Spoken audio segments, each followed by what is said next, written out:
नमस्कार साथियों, स्वागत करता हूं आपका हमारे चैनल में। एमपी महिला पर्यवेक्षक भर्ती 2025 की परीक्षा 7 मार्च से आयोजित होने वाली है। उसी श्रृंखला में हम पूर्व में हुए पेपर का अभ्यास कर रहे हैं, जिसमें 2017 में जो पहले दिन दूसरी शिफ्ट में पेपर हुआ था, उसके आधार से आज हम बाल विकास और शिक्षा से संबंधित प्रश्नों का अभ्यास करने वाले हैं। इसके पहले हम पहली शिफ्ट के प्रश्नों का अभ्यास कर चुके हैं। दूसरी शिफ्ट के प्रश्नों का अभ्यास चल रहा है। शुरू करते हैं बाल विकास और शिक्षा से संबंधित प्रश्नों का अभ्यास। पहला प्रश्न इस प्रकार है आपके सामने, निम्न में से कौन सी घरेलू सामग्रियां घरेलू अधिगम में रचनात्मक गतिविधियों हेतु बच्चों की मदद करती हैं? वे कौन सी घर में उपयोग की जाने वाली सामग्रियां हैं जिनके कारण से बच्चा रचनात्मक गतिविधियों में आगे बढ़ता है और घरेलू अधिगम भी होता है, यानी बच्चा घर में ही रहने वाली सामग्रियों के माध्यम से सीख सकता है। वे कौन सी सामग्रियां हैं? प्लास्टिक कवर, प्लेटें, डिब्बे, इस्तेमाल किए हुए कागज, समाचार पत्र और तीलियां। ऑप्शन नंबर 2 लकड़ी के सामान के टुकड़े, ऑप्शन नंबर 3 कांच की सामग्रियां और ऑप्शन नंबर 4 इलेक्ट्रॉनिक वस्तुओं के टूटे भाग। तो बच्चों के काम का क्या है? ऑप्शन नंबर 1 हो जाएगा प्लास्टिक का कवर, प्लेटें, डिब्बे, इस्तेमाल किए हुए कागज, समाचार पत्र और तीलियां। इनके माध्यम से ये घरेलू सामग्रियां घरेलू अधिगम में रचनात्मक गतिविधियों हेतु बच्चे की मदद करते हैं। ऑप्शन नंबर 1 सही होगा। बहुत ही अच्छा प्रश्न है। दूसरे नंबर के प्रश्न की तरफ बढ़ते हैं।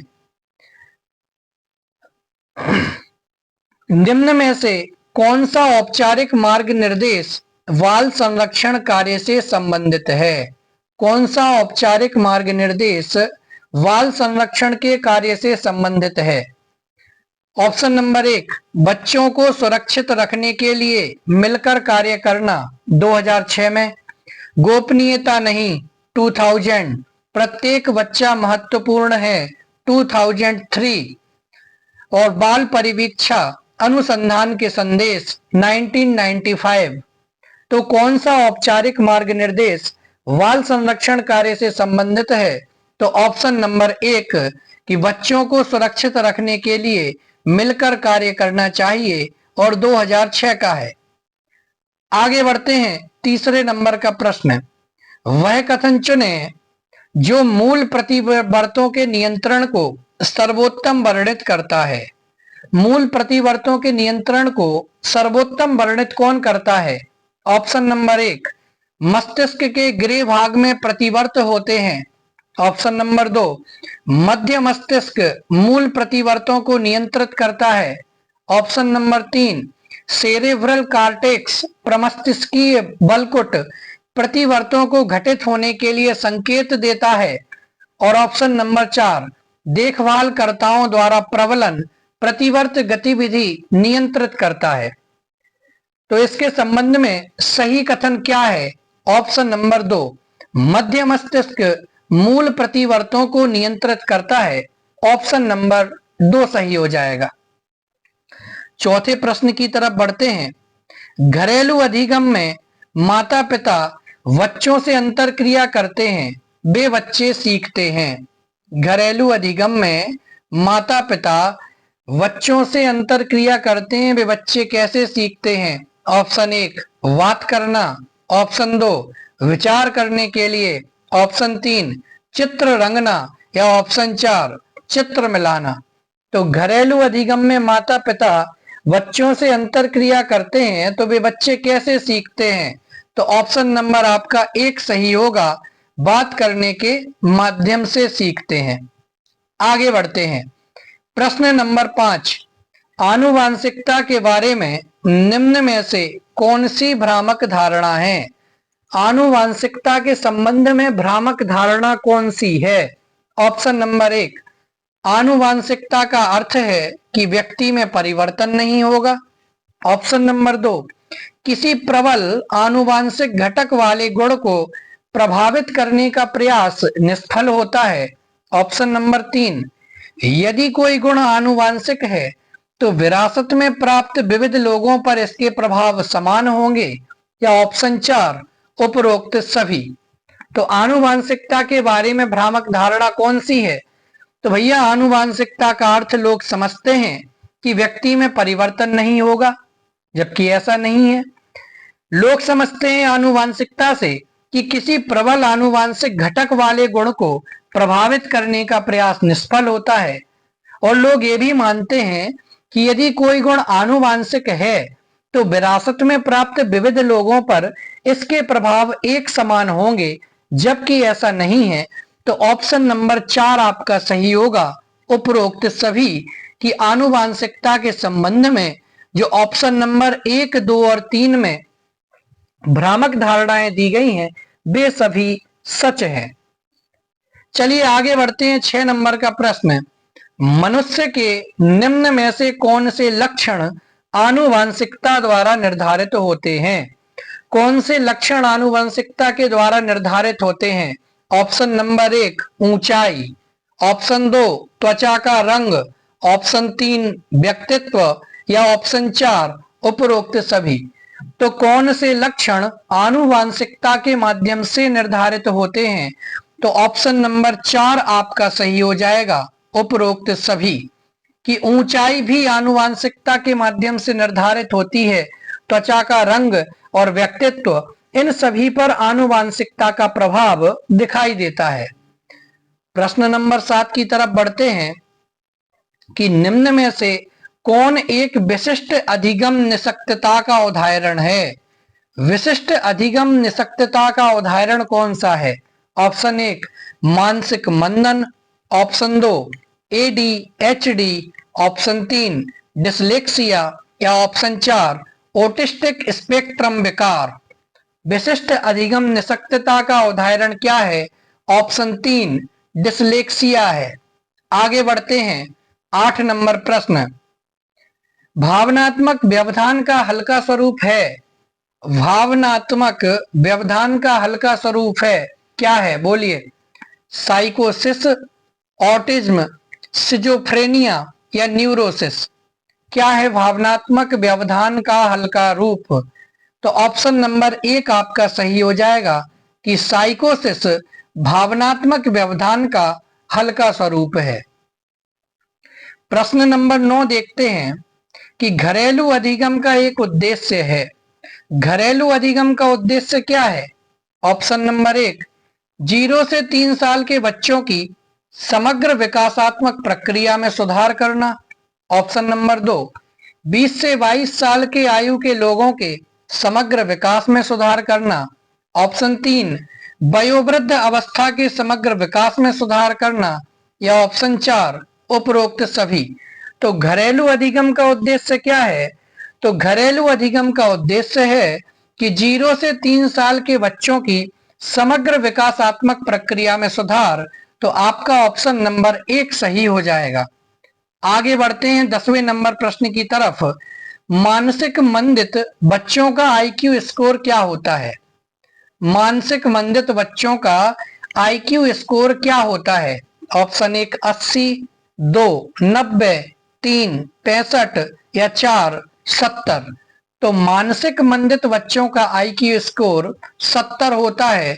ऑप्शन नंबर 4 आपका सही हो जाएगा। 11 नंबर प्रश्न की तरफ बढ़ते हैं। घरेलू अधिगम मुख्य रूप से है। घरेलू अधिगम क्या है मुख्य रूप से? ऑप्शन 1, बच्चे के प्रारंभिक विकासात्मक वर्षों के दौरान बच्चे व परिवार तक शीघ्र पहुंचना। ऑप्शन 2, माता पिता तक पहुंचना। ऑप्शन 3, वयस्कों को जानकारी प्रदान करना। या ऑप्शन 4, उपरोक्त सभी।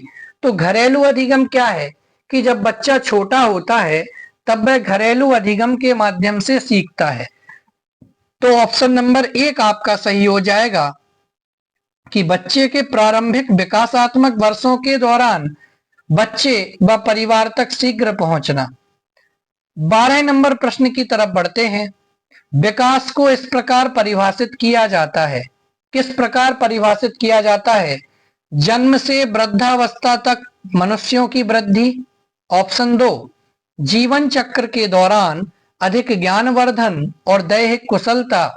ऑप्शन 3, आयु के साथ गुणात्मक और मात्रात्मक परिवर्तन की प्रक्रिया।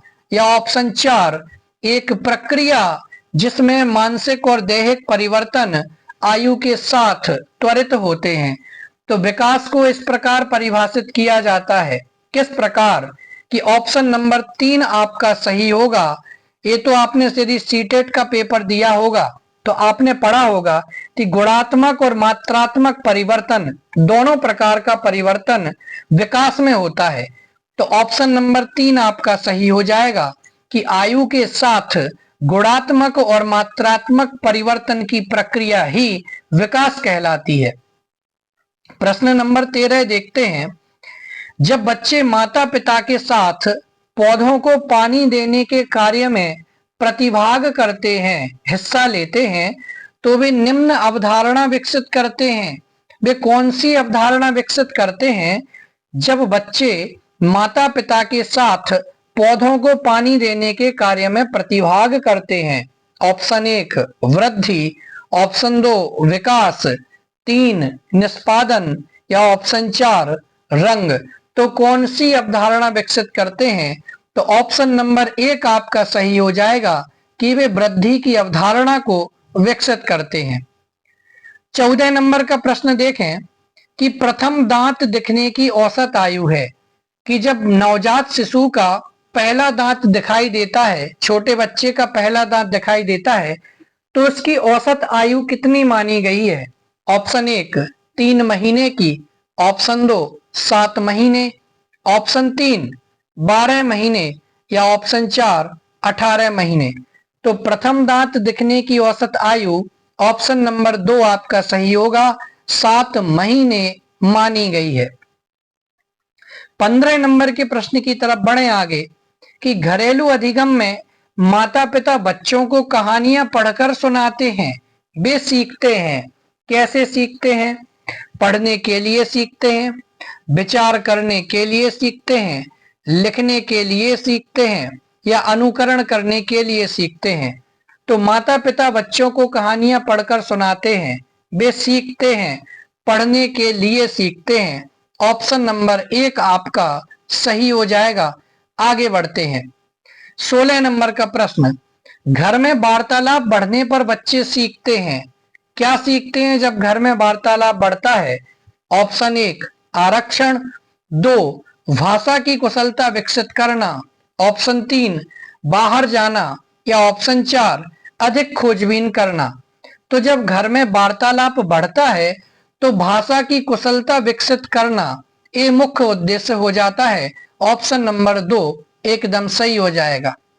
17 नंबर का प्रश्न देखते हैं।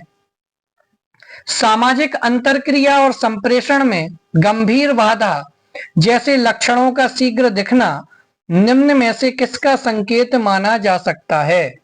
कि यदि बच्चा सामाजिक अंतरक्रिया नहीं कर पा रहा है, संप्रेषण नहीं कर पा रहा है, तो और इनमें गंभीर बाधा उत्पन्न होती है, तो ये लक्षण किसके संकेत हैं? ऑप्शन 1 शैशवी स्वालीनता यानी ऑटिज्म, शैशवी स्मृति लोप यानी एमनेसिया, प्रमस्तिष्क घात सेरेब्रल पॉलिसी या ऑप्शन 4 रेट का सिंड्रोम। तो सामाजिक अंतरक्रिया और संप्रेषण में यदि बच्चे को गंभीर बाधा उत्पन्न करती है, ये लक्षण यदि बच्चे में दिखाई देते हैं, तो इसे शैशवी स्वालीनता ऑटिज्म कहा जाता है। ऑप्शन नंबर 1 आपका सही हो जाएगा। आगे बढ़ते हैं। 18 नंबर का प्रश्न, किसी एक के सिवाय शेष समस्त CDP4+ कोशिकाएं हैं। एक के सिवाय किस एक को छोड़ करके सभी CD4+ कोशिकाएं हैं। ऑप्शन 1 मोनोसाइटेस्ट, ऑप्शन 2 हेल्पर कोशिकाएं, ऑप्शन 3 टी साइटोटॉक्सिक कोशिकाएं या ऑप्शन 4 मैप्रोफेजेस। तो किसको छोड़ करके सभी CD4+ कोशिकाएं हैं। तो ऑप्शन नंबर 3 आपका सही हो जाएगा कि टी साइटोटॉक्सिक कोशिकाओं को छोड़ करके बाकी सभी CD4+ कोशिकाएं हैं। प्रश्न नंबर 19 आगे बढ़ते हैं। कुछ घरेलू आगंतुकों के द्वारा बच्चों और परिवारों को महत्व दिए जाने पर बच्चों में निम्न अनुभूति होती है। किस प्रकार की अनुभूति होती है जब घर में आए आगंतुकों या मेहमान के द्वारा बच्चों और परिवार को महत्व दिया जाता है? तो बच्चों में क्या अनुभूति होती है? ऑप्शन 1 सुरक्षा की अनुभूति की गंभीरता, ऑप्शन नंबर 2 उच्च सफलता, ऊर्जा या उत्सुकता।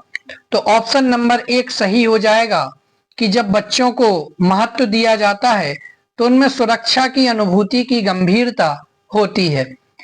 20 नंबर का प्रश्न देखते हैं कि 3 से 6 आयु वर्ग हेतु आरंभिक बाल्यावस्था शिक्षा योजना किसके अधीन संचालित है? बहुत ही अच्छा प्रश्न।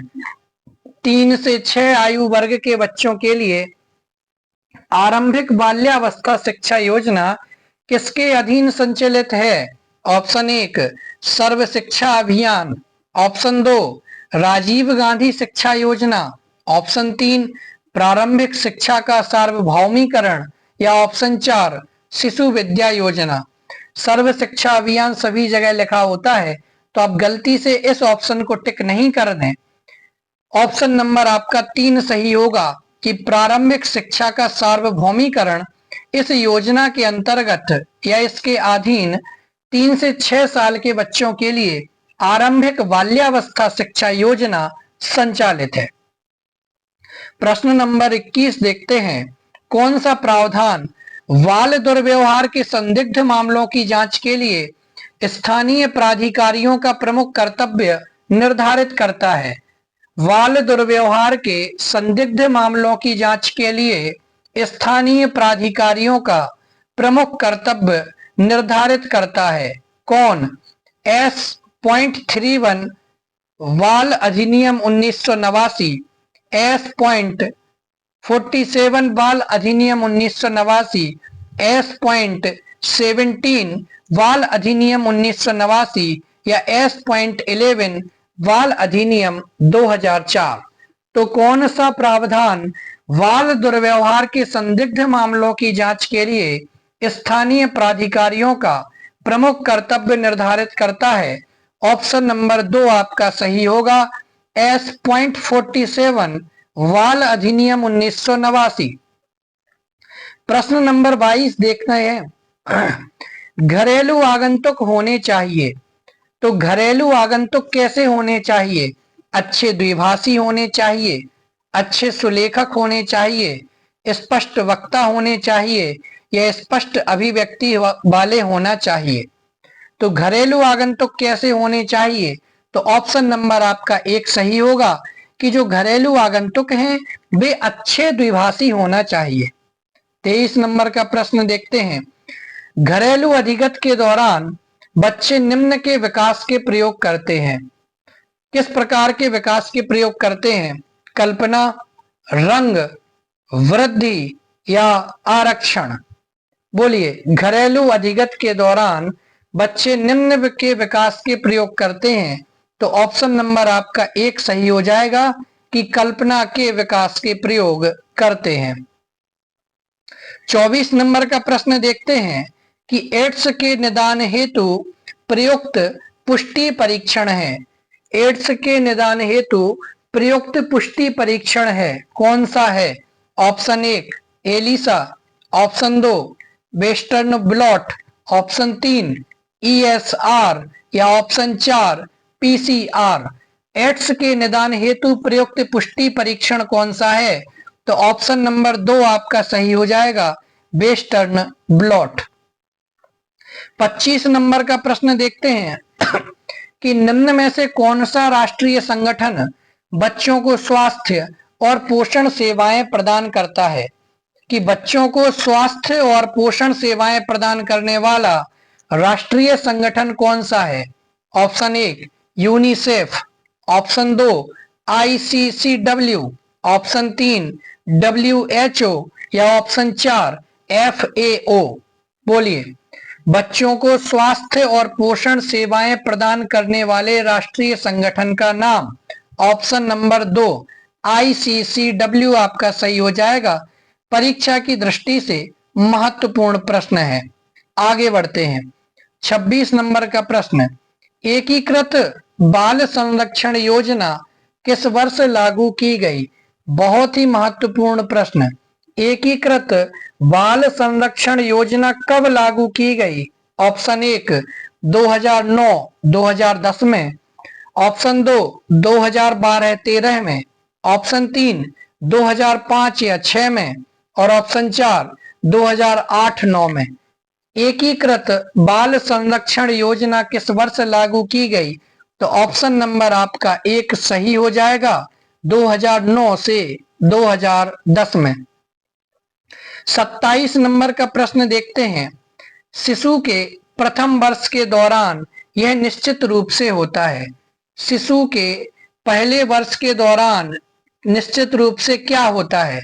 ऑप्शन 1 वृद्धि पैटर्नों का अभाव। शिशु के प्रथम वर्ष के दौरान निश्चित रूप से क्या होता है? ऑप्शन 1 वृद्धि पैटर्नों का अभाव होता है। ऑप्शन 2 जिस तरह हम प्रत्येक शारीरिक और भावनात्मक घटना की सटीक समय सीमा को इंगित करने में सक्षम होते हैं। ऑप्शन 3 शिशुओं का वयस्क जैसा व्यवहार अंश, या ऑप्शन 4 इनमें से कोई नहीं। इसमें से किसी भी प्रकार का व्यवहार शिशु के प्रारंभिक, जब वह 1 वर्ष का होता है तब वह इनमें से कोई भी व्यवहार उसमें दिखाई नहीं देता है। आगे बढ़ते हैं। किस आयु वर्ग के बच्चों हेतु स्कूल आहार कार्यक्रम संचालित करता है? स्कूल आहार कार्यक्रम संचालित किस आयु वर्ग के बच्चों के लिए करता है? ऑप्शन 1 6 से 16, ऑप्शन 2 3 से 6, ऑप्शन 3 6 से 11, या ऑप्शन 4 10 से 12। बोलिए, किस आयु वर्ग के बच्चों हेतु स्कूल आहार कार्यक्रम संचालित करता है? बहुत ही अच्छा प्रश्न है। ऑप्शन नंबर 3 आपका सही होगा कि 6 से 11 साल के बच्चों के लिए स्कूल आहार कार्यक्रम संचालित करता है। 29वां प्रश्न देखते हैं। थोड़ा सा बड़ा प्रश्न है, छोटा करते हैं। निम्न में से कौन सा कथन गलत है? ऑप्शन 1 मस्तिष्क को चोट पहुंचने से बचाव करने के लिए शिशु के कपाल पर फोंटानेल्स मृदु भागों की सावधानी पूर्वक देखभाल करने की आवश्यकता होती है। बिल्कुल सही कथन है। ऑप्शन 2 प्रसव पूर्व विकास के दौरान गर्भस्थ शिशु गर्भनाल के माध्यम से ऑक्सीजन प्राप्त करता है, किंतु प्रसव के समय श्वसन एक स्वतंत्र गतिविधि हो जाती है। ये भी बिल्कुल सही है। ऑप्शन नंबर 3 प्रसव के समय शिशु के हृदय से अपरा नाल में खुलने वाला छिद्र बंद हो जाता है। ये तो कतई सही नहीं है, गलत है। ऑप्शन 4 माता के स्तनों से प्रथम तरल पायस या कोलोस्ट्रम नवजात द्वारा सक्रियता पूर्वक ग्रहण किया जाता है और कब्जहर प्रभाव के साथ रोग प्रतिरोधक क्षमता भी प्रदान करता है। बिल्कुल सही बात है। तो आपका इनमें से प्रश्न क्या था कि निम्न में से कौन सा कथन गलत है? तो ऑप्शन नंबर आपका 3 सही हो जाएगा कि ये गलत है कि प्रसव के समय शिशु के हृदय से अपरा नाल में खुलने वाला छिद्र बंद हो जाता है। आगे बढ़ते हैं। 30 नंबर का प्रश्न है, निम्न में से कौन मानसिक मंदन का सबसे सामान्य कारण है? मानसिक मंदन का सबसे सामान्य कारण, बहुत ही महत्वपूर्ण प्रश्न। ऑप्शन 1 माताओं में मधुमेह, ऑप्शन 2 गर्भावस्था के दौरान मानसिक समस्याएं, ऑप्शन 3 माताओं में पीलिया, या ऑप्शन 4 माताओं में जर्मन मीजल्स या फिर खसरा। तो मानसिक मंदन का सबसे सामान्य कारण क्या है? कि ऑप्शन नंबर 2 आपका सही होगा कि गर्भावस्था के दौरान होने वाली मानसिक समस्याएं बच्चों में मानसिक मंदन का सबसे सामान्य कारण बनती है। 31 नंबर का प्रश्न देखते हैं। प्रसव की अवस्थाओं के दौरान घटनाओं का सही क्रम क्या है? प्रसव की अवस्था के दौरान घटनाओं का सही क्रम क्या है? ऑप्शन 1 ग्रीवा का फैलना, उत्तमांग यानी क्राउनिंग, फिर प्रसव और नाल बाहर निकालना। ऑप्शन 2 एमीनियोटिक थैली का फटना, नाल का बाहर निकलना, या क्राउनिंग और फिर प्रसव, या फिर पहले क्राउनिंग फिर एमीनियोटिक थैली का फटना, उसके बाद ग्रीवा का फैलना, फिर प्रसव। और चौथे नंबर का ऑप्शन है ग्रीवा का फैलना, भग छेदन जिसे एपिजियोटोमी कहते हैं, फिर उसके बाद क्राउनिंग और फिर प्रसव। बोलिए, तो प्रसव की अवस्था के दौरान घटनाओं का सही क्रम क्या है? तो ऑप्शन नंबर 1 आपका सही होगा कि सबसे पहले ग्रीवा का फैलना होता है, उसके बाद उत्तमांग क्राउनिंग, उसके बाद में प्रसव क्रिया और उसके बाद में फिर नाल बाहर निकलना होता है। तो ऑप्शन नंबर 1 आपका सही हो जाएगा। बहुत ही अच्छा प्रश्न है। आगे बढ़ते हैं। 32 नंबर का प्रश्न है, साइकोसिस होता है। साइकोसिस क्या है? ऑप्शन 1 गंभीर विकार, ऑप्शन 2 मामूली विकार, ऑप्शन 3 अनुकूलित विकार, या ऑप्शन 4 मध्यम विकार। तो साइकोसिस क्या होता है? तो ऑप्शन नंबर 2 आपका सही हो जाएगा कि साइकोसिस एक मामूली विकार होता है। 33 नंबर का प्रश्न देखते हैं। नवजात शिशुओं की दशा किससे प्रभावित होती है? नवजात शिशुओं की दशा किससे प्रभावित होती है? ऑप्शन 1 जन्म की प्रक्रिया से, ऑप्शन 2 प्रसव पूर्व वातावरण से, ऑप्शन 3 उपरोक्त दोनों से, या ऑप्शन 4 आंख, त्वचा और बालों का रंग से। तो नवजात शिशुओं की दशा किससे प्रभावित होती है? तो जन्म की प्रक्रिया से भी प्रभावित होती है, प्रसव पूर्व वातावरण से भी प्रभावित होती है। इसलिए आपका ऑप्शन नंबर 3 सही हो जाएगा कि उपरोक्त दोनों। आगे बढ़ते हैं। 34 नंबर का प्रश्न कि निम्न में से कौन सा कथन गलत है? बहुत ही अच्छा प्रश्न है ये। ऑप्शन 1 कुछ माताएं नवजात शिशुओं को बोतल से दूध पिलाती हैं क्योंकि वे घर के बाहर कार्य करती हैं। ऑप्शन 2 स्तनपान कराने वाली माताओं के अभिभावक शिशु संबंध सदैव बेहतर होते हैं। ऑप्शन 3 बोतल से दूध पिलाने से पिता शिशु अंतर क्रियाओं हेतु अधिक अवसर मिलते हैं। या ऑप्शन 4 स्तनपान करने वाले शिशुओं में पाचन संबंधी समस्याएं कम होती हैं। बोलिए, कौन सा ऑप्शन सही है? और बहुत अच्छा प्रश्न है। तो देखिए, पहला ऑप्शन देखते हैं कि कुछ माताएं नवजात शिशुओं को बोतल से दूध पिलाती हैं क्योंकि वे घर के बाहर काम करती हैं। ये बात एकदम ठीक है। दूसरा ऑप्शन देखते हैं, स्तनपान कराने वाली माताओं के अभिभावक शिशु संबंध सदैव बेहतर होते हैं, ये कोई नियम नहीं है। ऑप्शन 3 बोतल से दूध पिलाने से पिता और शिशु के बीच अंतर क्रियाओं हेतु अधिक अवसर मिलते हैं, एकदम सही बात है। और ऑप्शन 4 स्तनपान करने वाले शिशुओं में पाचन संबंधी समस्याएं कम होती हैं, ये भी ठीक है। तो ऑप्शन नंबर 2 आपका गलत हो गया, और जो गलत है वही इसमें सही है कि स्तनपान कराने वाली माताओं के अभिभावक शिशु संबंध सदैव बेहतर होते हैं। एक कथन इसमें गलत है। 35 नंबर का प्रश्न देखते हैं। निम्न में से किसे प्रायः आरंभिक बाल्यावस्था विकास माना जाता है? किसे आरंभिक बाल्यावस्था विकास माना जाता है? ऑप्शन 1 जन्म से 8 वर्ष आयु तक विकास, ऑप्शन 2 आरंभिक मानसिक प्रचालन से औपचारिक विचार क्षमता तक विकास, ऑप्शन 3 स्कूल पूर्व वर्षों से प्रारंभिक कक्षाओं तक विकास, और ऑप्शन 4 बच्चे के प्रथम चरण से आरंभ होने और किशोरावस्था के औपचारिक प्रचालन चरण में समाप्त होने वाला विकास। तो प्रारंभिक बाल्यावस्था विकास किसे माना जाता है? बोलिए। तो मेरे ख्याल से स्कूल पूर्व वर्षों से प्राथमिक कक्षाओं तक का विकास नहीं, नहीं, गलत है। जन्म से 8 साल तक की आयु का विकास, जी माफ करना, जन्म से 8 साल तक की आयु का विकास, इसे सामान्य तौर पर आरंभिक बाल्यावस्था विकास माना जाता है।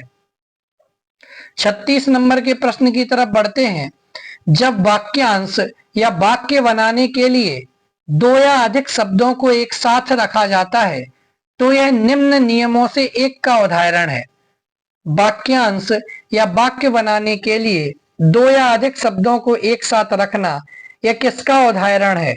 ऑप्शन 1 ध्वनि शास्त्र के नियम का, ऑप्शन 2 शब्दार्थ के नियम का, ऑप्शन 3 वाक्य विन्यास के नियम का, या ऑप्शन 4 अन्य संस्था द्वारा संचालित नियम का। तो ऑप्शन नंबर 3 आपका सही हो जाएगा कि यह वाक्य विन्यास के नियम का उदाहरण है। 37 नंबर प्रश्न देखते हैं। निम्न में से कौन एनोक्सिया द्वारा उत्पन्न मुख्य तंत्रिकीय जन्म सिंड्रोम है? एनोक्सिया के द्वारा उत्पन्न मुख्य तंत्रिकीय जन्म सिंड्रोम कौन सा है? Option 1 down syndrome, option 2 fragile x syndrome, option 3 प्रमस्तिष्क घात सेरेब्रल पॉलिसी, या सेरेब्रल वस्क्यूलर एक्सीडेंट। बोलिए। एनोक्सिया द्वारा उत्पन्न मुख्य तंत्रिकीय जन्म सिंड्रोम है, ऑप्शन नंबर 3 आपका सही होगा, प्रमस्तिष्क घात, जिसे सेरेब्रल पॉलिसी कहा जाता है। 38 नंबर का प्रश्न देखते हैं। समाजीकरण का अर्थ है। समाजीकरण का अर्थ क्या है? कि बच्चों को मौजूदा मानकों के लिए प्रेरित करना, ऑप्शन 2 बच्चों को आज्ञाकारी मानने के लिए प्रशिक्षण देना, ऑप्शन 3 बच्चों को अपने समाज के नियमों को जानने में मदद करने की प्रक्रिया, या ऑप्शन 4 बच्चों को अन्य व्यक्तियों के साथ सामाजिक रूप से सक्रिय होने के लिए ले जाना। बोलिए, समाजीकरण का अर्थ क्या है? क्या है समाजीकरण का अर्थ? तो बच्चों को अपने समाज के नियमों को जानने में मदद करने की प्रक्रिया है। कई अभ्यर्थी 4 सोच रहे होंगे, कंफ्यूज हो सकते हैं, लेकिन नहीं, सक्रिय होने के लिए ले जाना जबरदस्ती का कार्य नहीं है। समाज के नियमों को बच्चा सीख लेगा तो वह स्वयं ही समाजीकरण करने लग जाएगा। 39 नंबर का प्रश्न देखते हैं। घरेलू अधिगम निम्न भी उत्पन्न करता है। घरेलू अधिगम और क्या उत्पन्न करता है? ऑप्शन 1 सामुदायिक जागरूकता, ऑप्शन 2 ग्रामीण जागरूकता, ऑप्शन 3 क्लब अभिप्रेरणा, या ऑप्शन 4 युवा अभिप्रेरणा। बोलिए, घरेलू अधिगम और क्या उत्पन्न करता है? तो ऑप्शन नंबर 1 आपका सही हो जाएगा कि सामुदायिक जागरूकता। 40 नंबर के प्रश्न की तरफ बढ़ें तो देखते हैं कि किस अधिनियम द्वारा बाल आयुक्त पद सृजित किया गया। कौन से अधिनियम के माध्यम से बाल आयुक्त का पद सृजित किया गया था? ऑप्शन 1 बाल अधिनियम 2004, बाल अधिनियम 1996, देखभाल मानक अधिनियम 2000, या बाल अधिनियम 1989। किस अधिनियम के द्वारा बाल आयुक्त का पद सृजित किया गया? तो ऑप्शन नंबर आपका 1 सही हो जाएगा कि बाल अधिनियम 2004 के तहत बाल आयुक्त का पद सृजित किया गया। 3 स्टार लगा रहा हूं, बहुत ही महत्वपूर्ण प्रश्न है। 41 नंबर का प्रश्न। अपने माता पिता से आपसी व्यवहार या अंतरक्रिया के इच्छुक जो बच्चे उनकी अनुपस्थिति में परेशान होने के बावजूद व्यवहार किए जाने के समय इसे अस्वीकृत कर देते हैं, उन्हें किस श्रेणी में रखा जा सकता है? ऑप्शन 1 सुरक्षित विघटित, ऑप्शन 2 असुरक्षित प्रतिरोधक, ऑप्शन 3 सुरक्षित प्रतिरोधक, या ऑप्शन 4 असुरक्षित परिवर्जनशील। तो आपका ऑप्शन नंबर 2 सही होगा। क्लास थोड़ी लंबी हो रही है इसलिए जल्दी एंड करेंगे। असुरक्षित प्रतिरोधक, ऑप्शन नंबर 2 आपका सही होगा। 42 नंबर का प्रश्न। अनेक लोगों से प्रभावी ढंग से जुड़ने वाले बच्चे होते हैं, कैसे होते हैं? अनेक लोगों से प्रभावी ढंग से जुड़ने वाले बच्चे होते हैं? ऑप्शन 1 बहिर्मुखी, ऑप्शन 2 श्रोता, ऑप्शन 3 प्रत्येक से संप्रेषण हेतु तत्पर, या ऑप्शन 4 उपरोक्त सभी। तो अनेक लोगों से जो प्रभावी ढंग से जुड़ जाने वाले बच्चे होते हैं वे बहिर्मुखी भी होते हैं, वे श्रोता भी होते हैं और वे प्रत्येक से संप्रेषण हेतु तत्पर भी होते हैं। इसलिए आपका ऑप्शन नंबर 4 सही हो जाएगा, उपरोक्त सभी। प्रश्न नंबर 43, गुणसूत्रीय असामान्यताओं के परिणाम स्वरूप उत्पन्न सबसे सामान्य समस्या है, कौन सी है? ऑप्शन नंबर आपका 1 सही हो जाएगा, डाउन सिंड्रोम। आगे बढ़ते हैं, 44 नंबर का प्रश्न देखते हैं। निम्न में से कौन सा एक प्रकार का बाल दुर्व्यवहार है जो बौद्धिक अक्षमता का कारण माना जाता है? बौद्धिक अक्षमता का कारण माने जाने वाला बाल दुर्व्यवहार कौन सा है? तो ऑप्शन नंबर आपका 1 सही होगा, सेकेन बेबी सिंड्रोम। क्या होगा? Second baby syndrome. 45 नंबर का प्रश्न देखते हैं कि प्रशिक्षण योग्य मानसिक मंदित बच्चों का आईक्यू किसके मध्य होता है? प्रशिक्षण योग्य मानसिक मंदित बच्चों का आईक्यू किसके बीच होता है? यहां भी 3 स्टार रख रहा हूं, बहुत ही महत्वपूर्ण प्रश्न। ऑप्शन 1 50 और 25 के बीच, ऑप्शन 2 50 और 70 के बीच, ऑप्शन 3 10 और 25 के बीच, ऑप्शन 4 60 और 75 के बीच। तो प्रशिक्षण योग्य मानसिक मंदित बच्चों का आईक्यू 50 और 70 के बीच होता है, तो ऑप्शन नंबर 2 आपका एकदम सही हो जाएगा। इस प्रकार से अभी हमने 2017 की सेकंड शिफ्ट में हुए बाल विकास और शिक्षा से संबंधित प्रश्नों को देखा। अगले दिन फिर मैं आपके लिए नई वीडियो लेकर के उपस्थित होऊंगा। आप हमारे साथ जुड़े रहिए, बने रहिए। धन्यवाद। जय हिंद, वंदे मातरम।